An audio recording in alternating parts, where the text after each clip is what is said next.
আমি চলে এসেছি পার্ক স্ট্রিটে। তো প্রতিবার আমার আসতে দেরি হয়ে যায়, তো সেই জন্য এবারে আমি অনেকটা আগে চলে এসেছি, তাও একটু লেট হয়ে গেছে। আজকে 22 তারিখ আমি চলে এসেছি, বাট এই যে লাইট তোমরা দেখতে পাচ্ছ সমস্ত কিন্তু 18 তারিখ থেকে চালানো স্টার্ট হয়ে গেছে। তো আমার আগে আসার মেনলি কারণ হচ্ছে এই যে রোডটা তোমরা দেখছো, এই রোড ধরে এখন আপাতত হাঁটা যাবে, কারণ 25 ডিসেম্বর এলে কিন্তু পুরো ফুট দিয়ে হাঁটতে হবে। তো এখন আমি দাঁড়িয়ে আছি দ্য পার্ক হোটেলের সামনে। তো দেখতেই পাচ্ছ এখানে কিন্তু ভীষণ সুন্দর এই লাইটিংটা রয়েছে। তাহলে চলো সবটা তোমাদের সাথে শেয়ার করি পার্ক স্ট্রিট কতটা সেজে উঠেছে। এখান থেকেই কিন্তু শুরু হচ্ছে পার্ক স্ট্রিটের লাইটিং। এখানটা ফাঁকা ফাঁকা লাগছে, কিন্তু যতটা ভিতরের দিকে তোমরা যাবে তোমরা কিন্তু এই ধরনের লাইটিং পেয়ে যাবে। এখানে কিন্তু অনেক রকমের লাইটিং রয়েছে, দেখতে পাচ্ছ এখানে এই ধরনের স্নোম্যান রয়েছে, আরও কিন্তু অনেক লাইটিং এখানে রয়েছে। আরও একটা রয়েছে দেখো, এপার ওপার দুপার মিলিয়েই কিন্তু খুব সুন্দর করে লাইটিং রয়েছে। এখানে দেখতে পাচ্ছ একটা সান্টা ছিল, ক্রিসমাস ট্রি ছিল, এই ধরনের কিন্তু তোমরা লাইটিং এখানে প্রচুর প্রচুর দেখতে পাবে। তো এরপর এখন আমি একটু ভিতরের দিকে যাব। তো এই রকম কিন্তু যত তোমরা ভিতরের দিকে যাবে তত কিন্তু তোমরা লাইটিং দেখতে পাবে। এখন আমি চলে এসেছি দ্য পার্ক হোটেলের সামনে। পার্ক হোটেলের সামনেটা কিন্তু ভীষণ সুন্দর করে ছোট ছোট লাইট দিয়ে সাজায়, যার জন্য কিন্তু ভীষণ ভালো লাগে। আর পুরো রাস্তাটা দেখতে পাচ্ছ এরকম ভাবে কিন্তু লাইটিং করা রয়েছে। এরকম কিন্তু লাইটিং দিয়ে পুরো সাজানো রয়েছে প্রায় অ্যালান পার্কের সামনে পর্যন্ত। প্রতিবারই কিন্তু এই পার্ক হোটেলের সামনেটা এভাবেই সুন্দর করে সাজায়।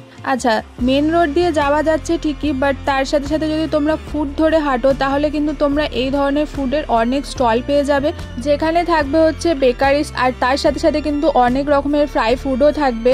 তো এখানে প্রচুর স্টল রয়েছে, আর প্রায় অনেক স্টলেতে কিন্তু তোমরা রিজনেবল প্রাইসের মধ্যেও এখানে খাবার দাবার পেয়ে যাবে। তো দেখতে পাচ্ছ এখানে কিন্তু বেশ সুন্দর সুন্দর এখানে বেকারিস আইটেম রয়েছে। তো এখন আমি চলে যাব হচ্ছে অ্যালান পার্কের রাস্তার দিকে। তো দেখতেই পাচ্ছ এই সামনেটা কিন্তু এত সুন্দর করে সাজানো রয়েছে। তোমাদেরকে আমি বলছিলাম যে সোজা কিন্তু এইরকম দ্য পার্ক হোটেল থেকে এলে কিন্তু এই লাইটিং দিয়ে ছোট ছোট রাস্তাটা পুরো ভরা রয়েছে। আর ওই যে দূরে দেখতে পাচ্ছ অ্যালান পার্ক। তো আর কিছুটা গেলেই কিন্তু আমরা পার্কের সামনে একদম চলে আসব। এই হচ্ছে অ্যালান পার্কের গেট। তো এখানটা থেকে এন্ট্রি করতে হবে। তাহলে চলো দেখি ভিতরটা কত সুন্দর সাজিয়েছে।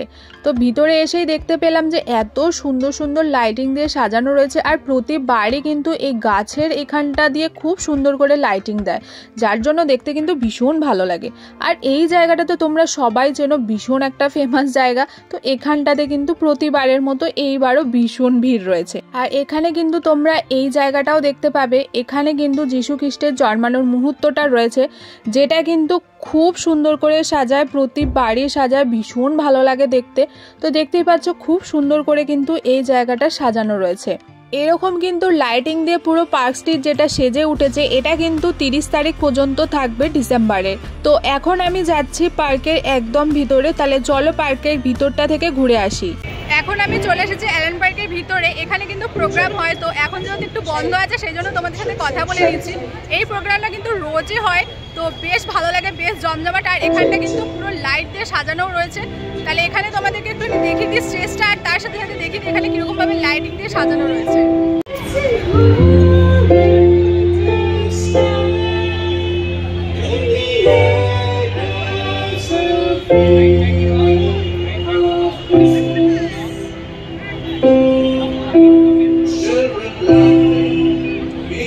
এখানটাতে তোমরা দেখতে পাচ্ছ কত সুন্দর স্টেজটা সাজানো রয়েছে, আর এই ধরনের কিন্তু প্রোগ্রাম এখানে চলতেই থাকে। আর পার্কের ভিতরটাতেও তোমরা দেখো কতটা সুন্দর সাজানো রয়েছে লাইটিং দিয়ে। আর হ্যাঁ, এখানেও কিন্তু তোমরা ফুড স্টল পেয়ে যাবে, এখানেও কিন্তু বেকারিস আইটেম রয়েছে, এছাড়াও কিন্তু অনেক খাবারের স্টল তোমরা এই জায়গাটাতেও পেয়ে যাবে। কিন্তু এই ধরনের ফুড স্টল দু জায়গাতে পেয়ে যাবে, একটা হচ্ছে নেক্সার সামনে আর একটা হচ্ছে এই পার্কের ভিতরে। তোমাদেরকে তো দেখালাম পার্কের ভিতরটা, এরপর চলো বাইরেটা কতটা সুন্দর সাজানো রয়েছে সেটা একটু তোমাদেরকে দেখিয়ে দিই। ফার্স্টেই কিন্তু তোমরা এই ধরনের একটা বড় ক্রিসমাস ট্রি দেখতে পাবে, যেটা কিন্তু খুব সুন্দর করে সাজানো রয়েছে। ভীষণ ভালো লাগে এই ক্রিসমাস ট্রিটা আমার। তো যাই হোক, এখন আমি তোমাদেরকে দেখাচ্ছি এই সামনের রাস্তাটা কতটা সুন্দর করে সাজানো রয়েছে। এটা কিন্তু পার্কের সামনের রাস্তাটা পুরো। এখানটা কিন্তু খুব সুন্দর করে প্রতিবারই সাজানো থাকে। তোমরা দেখতেই পেলে যে পার্ক স্ট্রিট কতটা সেজে উঠেছে এত সুন্দর সুন্দর লাইটিং দিয়ে। তো এখন তোমরা দেখতে পাচ্ছ রাস্তা পুরো ফাঁকা রয়েছে, যেহেতু সিগন্যাল ছিল সেই জন্য। তো এখন যেহেতু রাস্তা ধরে যেতে দিচ্ছিল সেই জন্য কিন্তু প্রচুর প্রচুর মানুষজন রাস্তা দিয়েই যাচ্ছিল। তাহলে চলো আজকের মতো টাটা বাবাই। ভিডিওটা ভালো লেগে থাকলে লাইক একটা করে দিয়ে যাও, আর হ্যাঁ চ্যানেলটা কিন্তু সাবস্ক্রাইব করতে একদম ভুলো না। তোমাদের সবাইকে জানাই মেরি ক্রিসমাস।